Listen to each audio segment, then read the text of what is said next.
हेमामिलिस बर्जीनियाना की। ब्लीडिंग को रोकने के लिए ये बहुत पॉपुलर मेडिसिन है।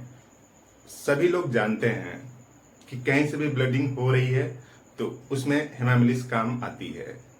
हेमामिलिस का एक्शन क्या है, पहले उसको समझेंगे और अंत में देख लेंगे कि इस मेडिसिन को कैसे यूज करेंगे। छोटे से वीडियो में काम की बात समझ में आने लगेगी, इंफॉर्मेशन बढ़ेगी तो बीमार होने की संभावना कम हो सकती है। इस चैनल का ही टारगेट है। बात पसंद में आएगी तो इस वीडियो को लाइक करिएगा, चैनल नया है तो सब्सक्राइब भी कर लीजिए ताकि नया नोटिफिकेशन आपको मिलता रहे।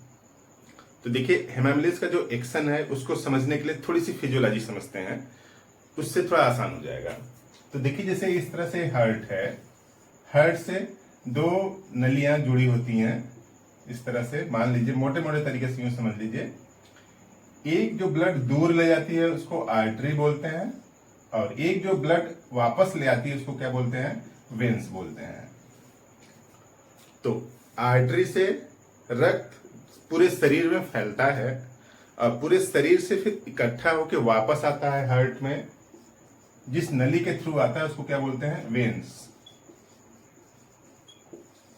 अगर छोटी सी बात समझा जाए तो बेसिक सा डिफरेंस यूं है कि जो वेन्स है उसमें वाल्व पाए जाते हैं और आर्टरी में वाल्व नहीं पाए जाते हैं। तो आर्टरी में जो ब्लड है वो प्रेशर के साथ बहता है और इसका ब्लड चमकीला होता है, चमकदार ब्लड होगा। और इसमें का जो ब्लड होता है, वेन्स का ब्लड होता है, थोड़ा डल होता है। और चूंकि वेन्स में वाल्व पाए जाते हैं इस वजह से ब्लड तेजी से फ्लो के साथ नहीं बहता। तो इस तरह से जो वेन्स है पूरा एक्शन उसी पर है हेमामिलिस का। तो जैसे मान लीजिए वेन्स है ऐसे, इस तरह से इसमें बैक फ्लो ना हो उसके लिए क्या पाए जाते हैं, वाल्व पाए जाते हैं।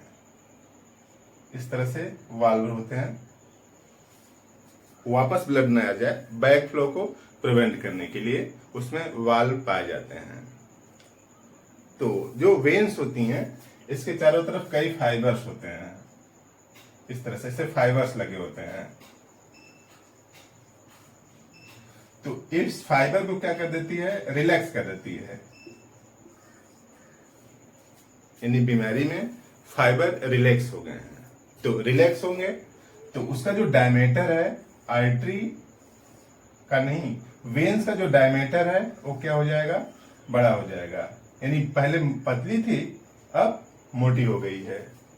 तो अब सीधी सी बात है कि अगर फिजियोलॉजिकल डिस्टरबेंस की वजह से जो वेन्स के चारों तरफ के जो फाइबर हैं अगर वो रिलैक्स हो गए हैं तो ये इसका डायमीटर बढ़ जाएगा, यानी इसकी मोटाई बढ़ जाएगी। अब अगर मोटाई बढ़ जाएगी तो इसमें ब्लड ज्यादा इकट्ठा रहेगा, वेन्स में ब्लड ज्यादा इकट्ठा होगा तो उसी को बोलते हैं वेनस कंजेशन।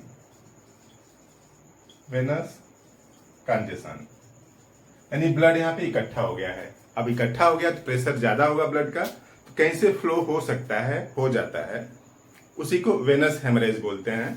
तो देखिए, क्लियर कट लिखा है एक्ट ऑन वेन्स, वेन्स पर काम करता है हेमामिलिस। और वेनस रिलैक्सेशन, जो वेन्स है उसको रिलैक्स कर देता है। रिलैक्स कर देगा तो वहां पे ब्लड सर्कुलेशन ज्यादा दिखने लगेगा। जैसे वेरिकोज वेन होता है पैर की, देखिए ऊपर से दिखने लगता है कि रिलैक्स हो गया है, मोटी हो गई है वेन्स, उसमें ब्लड ज्यादा हो रहा है। तो स्वेलिंग इस तरह से आती है वेन्स की, तो उसको वेरिकोज वेन बोलते हैं। उसके लिए भी अच्छा काम करती है हेमामिलिस। और वेनस कंजेशन यानी वेन्स अगर रिलैक्स हो जाएंगी तो क्या हो जाएगा, कंजेशन हो जाएगा, मतलब ज्यादा ब्लड सप्लाई हो जाएगी यहाँ पे। और ब्लड सप्लाई ज्यादा हो जाएगी तब पैसिव वेनस हेमरेज। पैसिव मतलब प्रेशर के साथ ब्लड नहीं निकलता, नॉर्मल तरीके से ब्लड निकलेगा, थोड़ी देर निकलता है फिर बंद हो जाता है इस तरह से, फिर थोड़ी देर निकलने लगता है। जैसे पाइल्स में होता है, तो जब स्टूल पास करते हैं उसी समय ब्लीडिंग हो जाती है, उसके बाद में फिर ब्लीडिंग अपने आप रुक जाती है। इस तरह से पैसिव हेमरेज हो रहा है। एक्टिव हेमरेज होता है कि आप उसको दबाते हैं तब भी ब्लड होता रहता है, बगल से फ्लो करता रहता है। तो पैसिव हेमरेज तेज होता है, एकदम क्लियर ब्लड निकलता है। और पैसिव ब्लड शरीर तेज नहीं होता, धीमा होता है। पैसिव ब्लड धीमा होगा, जो ब्लड निकलेगा थोड़ा सा डल कलर का रहेगा। और एक्टिव जो हेमरेज होगा, यानी जो आर्टरी से जो ब्लड निकलता है आर्टेरियल ब्लड जो निकलता है वो चमकीला होगा और तेजी से फ्लो करता है, तो उसको एक्टिव हेमरेज बोलते हैं। तो यहाँ पे पैसिव हेमरेज है। और हेमरेज कहाँ कहाँ से हो सकती है, अगर उसकी बात देखा जाए तो शरीर के किसी भी पार्ट से, याद नहीं करना है। स्टमक हो सकता है, इवन आई, आंतरिक इंटरनल हेमरेज हो जाए तो इसमें आंख जो है भारी भारी सी लगती है, आंख बाहर की तरफ आ रही है। इंट्राऑक्यूलर प्रेशर बढ़ जाए तो आई, यूट्रस हो, चाहे पाइल्स हो या फिर लंग्स हो, किसी भी टाइप का हेमरेज हो, पैसिव हेमरेज हो और ब्लड हल्का सा डल कलर का रहा है, तब हेमामिलिस आप यूज करें। और hasten absorption of intraocular haemorrhage, यानी आंख का जो एक गोला वाला पोर्शन है, इसके पीछे अगर हेमरेज हो गया हो, इंट्राऑक्यूलर हेमरेज यानी कहीं पे भी हेमरेज है, ब्लड दिख रहा है, तो उसके लिए आप यूज कर सकते हैं हेमामिलिस। बस ये ध्यान रखना है कि जैसे डेंगू होती है उसमें हेमरेज होती है, तो उसका कारण कुछ और है, प्लेटलेट्स कम हो गई हैं, वहां पे इसका काम नहीं आएगा।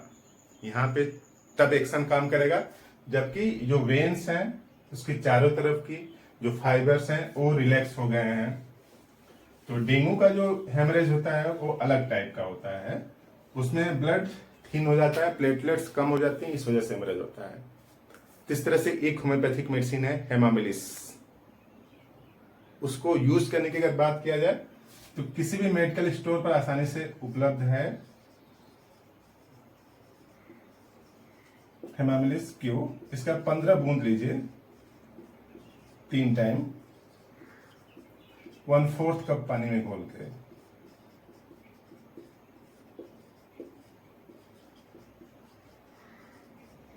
तो ये जो हेमरेज हो रहा है शरीर के किसी भी भाग से, किसी भी टाइप का, यूं समझ लीजिए कि ऑल इन वन है, ऑल इन वन, यानी किसी भी टाइप का ब्लड शरीर से बाहर निकल रहा है उसमें हेमामिलिस सोचा जा सकता है और उससे आराम आएगा।